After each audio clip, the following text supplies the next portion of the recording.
ఆలయ నియోజకం తాగునీటికి సాగునీటికి నోచుకున్నటువంటి ప్రాంతం. ఈ ప్రాంతంలో తాగునీరు లేదు, సాగునీరు లేదు. కేసీఆర్ గారు నేను కొండపోచమ్మ, మల్లన్న సాగర్ అవన్నీ కట్టినాని మంచిగా కట్టిండు, బాగానే ఉంది కట్టింది. కానీ మాకొక్క చెరువుని కూడా ఈ 10 ఏళ్లలో నింపలే. మరి ఇక్కడ స్థానికంగా ఉన్నటువంటి ప్రజాప్రతినిధుల అసమర్థతన మరి దేన్నో మాకు అర్థం కాలేదు. ఇలా సాగునీటి కోసం మా ముఖ్యమంత్రి చొరవతోటి, అదేవిధంగా ఇరిగేషన్ శాఖ మంత్రులు ఉత్తమ్ కుమార్ సహకారంతో, కోమటిరెడ్డి వెంకరెడ్డి గారి సహకారంతో సుమారు ఆలయ నియోజకంలో 100 చెరువులు నింపగలిగినాం.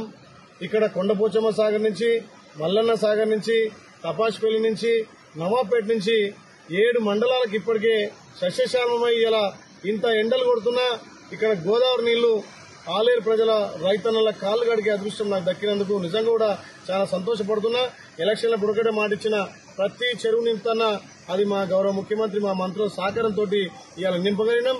అదేవిధంగా సాగునీటితో పాటు తాగునీరు కూడా ఏదైతే మిషన్ భగీరథ 16 కిలోమీటర్లు పూర్తి చేస్తే ఇక్కడ జనగాము మేజర్ గా ఆలేరు భువనగిరి ప్రాంతంలో మిషన్ భగీరథ తాగునీరుకు ఇబ్బంది లేదనే ఉద్దేశంతో మా గౌరవ ముఖ్యమంత్రి ఒప్పించి 210 కోట్లు తీసుకొచ్చి మొన్ననే పైల్వాన్ ప్రాజెక్టు కింద మా ఇన్ఛార్జ్ మంత్రి తుమ్మల నాగేశ్వరరావు గారు, మా సీతక్క గారు, అదేవిధంగా కోమటిరెడ్డి వెంకరెడ్డి గారితో 210 కోట్లను శాంక్షన్ చేయించి ఓపెన్ చేసి ఇలా పైప్ లైన్ కూడా కంప్లీట్ చేస్తున్నాం.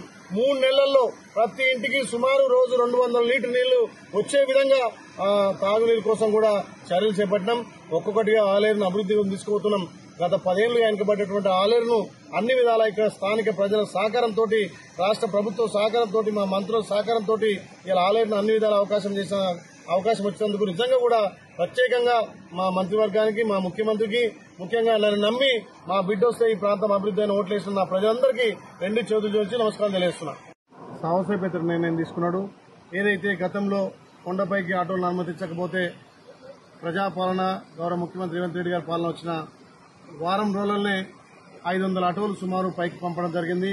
అదేవిధంగా గతంలో ఎవరైనా పెద్దలు కాలం చేస్తే కొండపైన నిద్రించే ఆనవాయితీ ఉండే. మరి కేసీఆర్ గుట్టను కట్టినని చెప్పి ఒక నియంతగా ఏదైతే నేను ఒక్కడనే కొండపైన ఉండాలి, ఎవరు ఉండొద్దని ఒక కొత్త సాంప్రదాయం తెచ్చి పాత పద్ధతులన్నీ కూడా, సనాతన ధర్మం పద్ధతులన్నీ కూడా బంద్ చేసే క్రమంలో ఈ ప్రభుత్వం వచ్చిన తర్వాత కొండపైన డార్మెంట్ రాళ్ళు కూడా ఓపెన్ చేసి భక్తులు మొక్కు తీర్చుకోవడం కోసం టెంకాయ కూడా కొట్టే కార్యక్రమం, అదేవిధంగా అక్కడ వచ్చే భక్తులకు కొండపైన డార్మెంట్ హాల్తో పాటు వసతి గృహాలు కూడా నిర్మించి అఖండ దీపం అంటే స్వామివారిని దర్శించుకునే ముందు అఖండ దీపాన్ని దర్శనం చేసుకుని అక్కడ టెంకాయ కొట్టి అవన్నీ కూడా మళ్లీ పునరుద్ధరించడం. అదే కాకుండా రాష్ట్ర నలుమూల నుంచి వచ్చే భక్తులకు అక్కడ టాయిలెట్ సౌకర్యం కానీ, లాట్రిన్ బాత్రూమ్ సౌకర్యం కానీ పెద్ద ఎత్తున కల్పించగలిగినాం. అదే కాకుండా మన మా గౌరవ ముఖ్యమంత్రి గారు ఏదైతే ల్యాండ్ యాక్విజిషన్ చేసి వైటీడీ కింద ఉన్నటువంటి భూములకు డబ్బులు చెల్లించకపోతే అదే రోజు 30 కోట్ల రూపాయలు కూడా ఎండోమెంట్ శాఖకు వైటీడీకి కూడా ఇవ్వడం జరిగింది. ఏదైతే ల్యాండ్ యాక్విజిషన్ చేసినటువంటి పేద రైతుల నుంచి తీసుకున్న భూములకు గత 3 ఏళ్ల నుంచి కూడా పేమెంట్ ఇవ్వకపోతే గౌరవ ముఖ్యమంత్రి దృష్టి పెట్టి దానికి ఎంత అమౌంట్ అయితే అంత వారం రోజులనే ఇస్తా అని చెప్పి మాకు మాటిచ్చి భూములు ఏదైతే వైటీడీ అదేవిధంగా యాదాద్రి టెంపుల్ అభివృద్ధికి సహకరించే వాళ్లకు స్థానికంగానే ఉద్యోగ అవకాశాలు కల్పించాలి. కొండపైన వాళ్ళందరికీ కూడా ఏదైతే ఎంప్లాయ్మెంట్ కోల్పోయారో కొండపైన వాళ్ళకే ఇవ్వాలి. కింద దుకాణదారులు గాని, భూములు ఇచ్చిన వాళ్ళు గాని ఈ గత 10 సంవత్సరాల టీఆర్ఎస్ పాలన ఆగమైనటువంటి యారూటను మా ముఖ్యమంత్రి రేవంత్ రెడ్డి గారు వచ్చిన తర్వాత ఒక్కొక్కటిగా ఇంప్లిమెంట్ చేసుకోబోతున్నాం.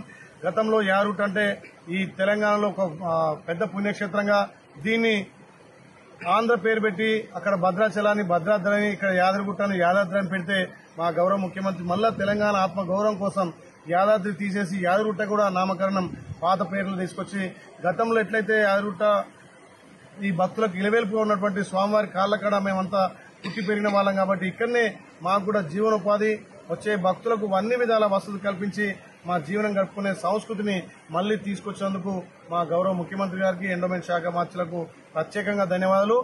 యాదగిరిగుట్ట దినదినాభివృద్ధిగా చెందుతుంది.